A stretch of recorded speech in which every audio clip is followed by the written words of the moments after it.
I was incredibly relieved when Fred said that there was no reason for me to stay in the reception hall. After the scene with my family, I felt like everyone was staring at me. I was, after all, the girl with the freaky marks in the Nightmare Family. I took the shortest way out of the reception hall, the sidewalk that led outside through the pretty little courtyard that the windows of the dining hall looked out onto. It was a little after midnight, which was, yes, a totally weird time for a parent open house, but the school begins classes at 8 p.m. and finishes up at 3 a.m. On the surface, it seemed to make more sense to have a parent visitation begin at 8, or maybe even an hour or so before school started, but Nefret had explained to me that the point was that parents accept their child's change and understand that days and nights would forever be different for them. On my own, I decided that another plus of making the time inconvenient is that it gave a lot of parents the excuse that needed not to come, without outright telling their kid, hey, I don't want anything to do with you now that you're turning into a blood-sucking monster. Too bad my parents had taken that out. I sighed and slowed down, taking my time following one of the winding paths through the courtyard. It was cool, clear November night. The moon was almost full, and a bright silver light was a pretty contrast to the antique gas lights that illuminated the courtyard with their soft yellow glows. I could hear the fountain that sat in the middle of the garden, and I automatically changed direction so that I was heading toward it. Maybe the soothing tinkle of the water would help the stress level and help me forget. When I rounded the curve that led to the fountain, I was walking slowly and daydreaming a little about my new almost boyfriend, the total delicious Eric. He was away from the school for the yearly Shakespeare monologue competition. Naturally, he'd finished first at our school and had advanced easily to the Houses of Night international competition. It was Thursday, and he'd only been gone since Monday, but I missed him like crazy and couldn't wait till Sunday when he was supposed to get back. Eric was the hottest guy at our school. Hell, Eric Knight might be the hottest guy at any school. He was tall, dark, and handsome, like an old-time movie star, without the latent homosexual tendencies.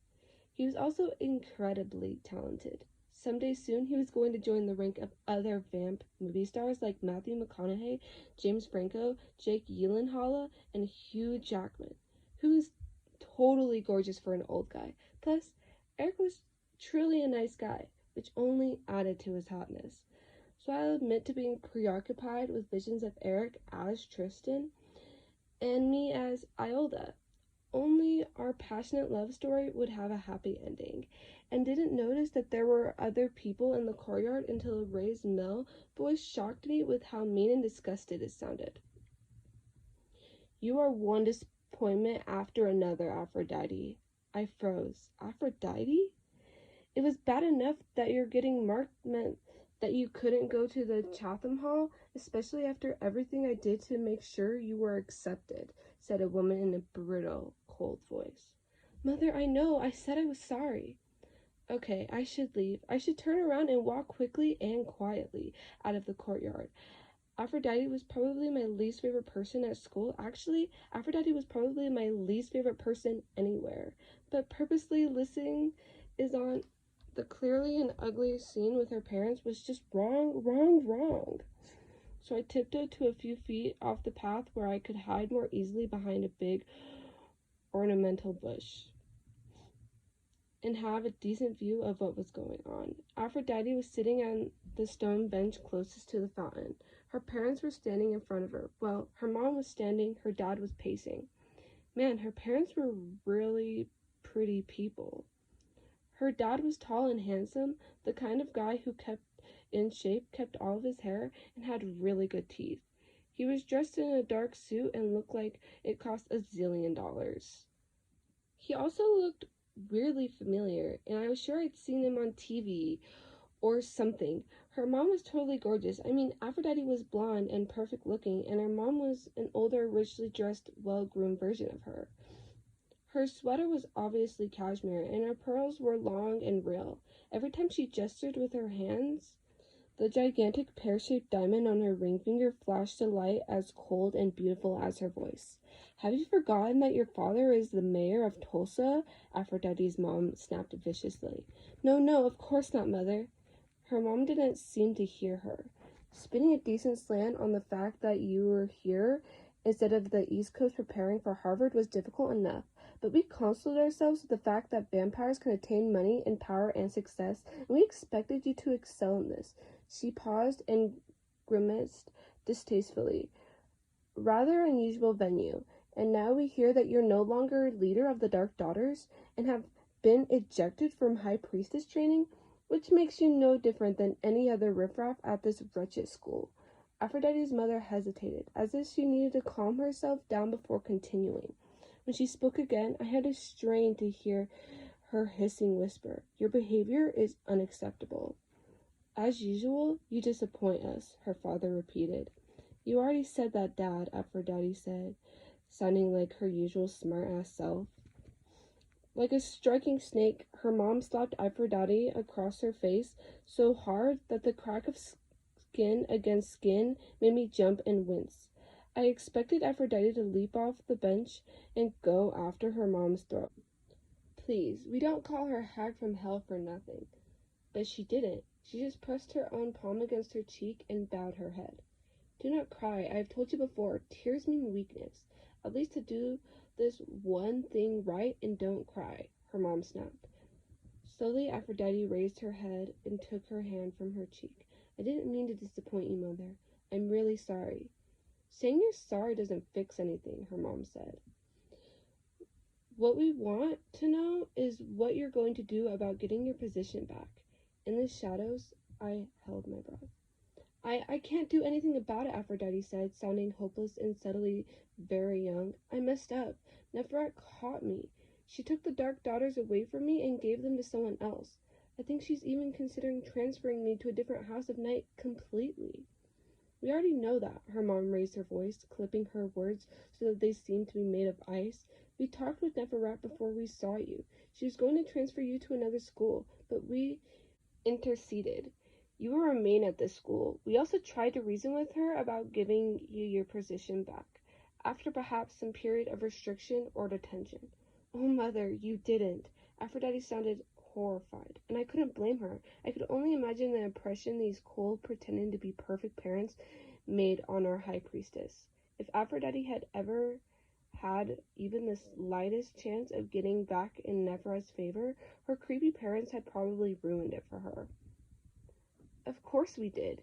Did you expect us to just sit by while you destroyed your future by becoming a vampire nobody at some nondescript foreign house of night?" her mom said.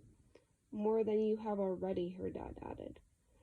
"But it's not about me being on some kind of high school restriction," Aphrodite said, obviously trying to control her frustration and reason with them. "I messed up big time, that's bad enough, but there's a girl here whose powers are stronger than mine. Even if Neferat gets over being mad at me, she's not going to give me back the Dark Daughters." Then Aphrodite said something that totally shocked me. "The other girl is a better leader than I am. I realized that on Samui. She deserves to be the head of the Dark Daughters. I don't." Oh my god, did hell just freeze over? Aphrodite's mom took a step closer to her, and I flinched with her. Sure, she was going to get smacked again, but their mother didn't hit her. She bent so that her beautiful face was staring right into her daughter's. From where I was standing, they looked so similar that it was scary. "Don't you ever say someone deserves something more than you. You're my daughter, and you will always deserve the best." Then she straightened again and ran her hand through her perfect hair, even though I was pretty sure it wouldn't dare mess up. "We couldn't convince Neferat to give you back your position, so you're going to have to convince her." "But Mother, I already told you," she started, but her dad cut her off. "Get the new girl out of the way, and Neferat will be more likely to give you back your position." Oh crap, the new girl was me. Discredit her, cause her to make mistakes, and then be sure it's someone else who tells Neferat about them and not you. It'll look better that way. Her mom spoke matter-of-factly, like she was talking about which outfit Aphrodite should wear tomorrow, instead of plotting against me. Sheesh. Talk about a hag from hell. And watch yourself. Your behavior has to be beyond reproach. Maybe you should be more forthcoming about your visions, at least for a while, her father said. But you've told me for years to try and keep the visions to myself, that they're the source of my power. I could hardly believe what I was hearing. A month ago, Damien had told me that several of the kids thought that Aphrodite was trying to hide some of her visions from Neferet. But they thought it was because she hated humans, and Aphrodite's visions were always about a future tragedy where humans died.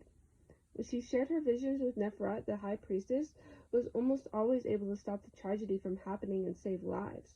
So Aphrodite purposely kept her visions to herself was one of the things that made me decide that I had to take the position as leader of Dark Daughters.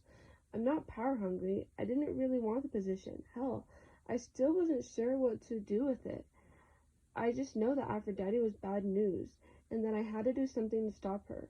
Now I was hearing that some of the crap she'd been doing was because she let her hateful parents boss her around. Her mom and dad actually thought it was okay to keep quiet about information that could save lives, and her father was mayor of Tulsa. No wonder he looked familiar. It was so bizarre, it was making my head hurt. The visions aren't your source of power, her dad was saying. Do you never listen? I said that your visions could be used to gain power. For you, because information is always power. The source of your visions is a change that takes place inside your body. It's genetics, that's all. It's supposed to be a gift from the goddess, Aphrodite said softly. Her mother's laugh was cold. Don't be stupid. If there's such thing as a goddess, why would she grant you powers? You're just a ridiculous child, and one who is prone to making mistakes, as this last little escape of yours has once again proven. So be smart for a change, Aphrodite. Use your visions to gain favor back, but act humble about it. You have to make Neferet believe you're sorry. I almost didn't hear Aphrodite whisper, I am sorry. We'll expect much better news next month. Yes, Mother. Good. Now walk us back to the reception hall so that we can mingle with others. Can I please stay for a little while? I'm really not feeling well. Absolutely not. What would people say? Her mother said. Pull yourself together. You'll escort us back to the hall, and you'll be gracious about it now. Aphrodite was slowly standing up from the bench, and heart beating so hard I was afraid it would give me away.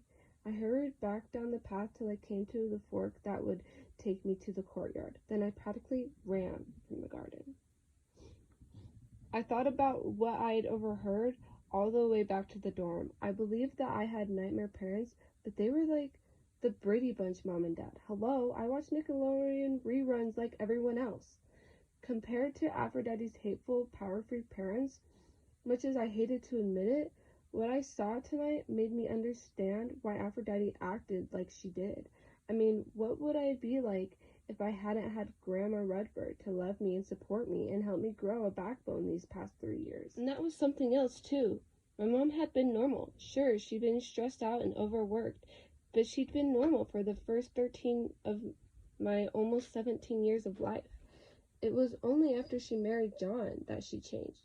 So I'd had a good mom and a fantastic grandma. What if I hadn't? What if all I'd ever known was how it had been for the past 3 years, me being an unwanted outsider in my own family? I might have turned out like Aphrodite, and I might still be letting my parents control me because I was hoping desperately that it would be good enough, making them proud enough, so that someday they would really love me. It made me see Aphrodite with totally new eyes, which I wasn't particularly thrilled about.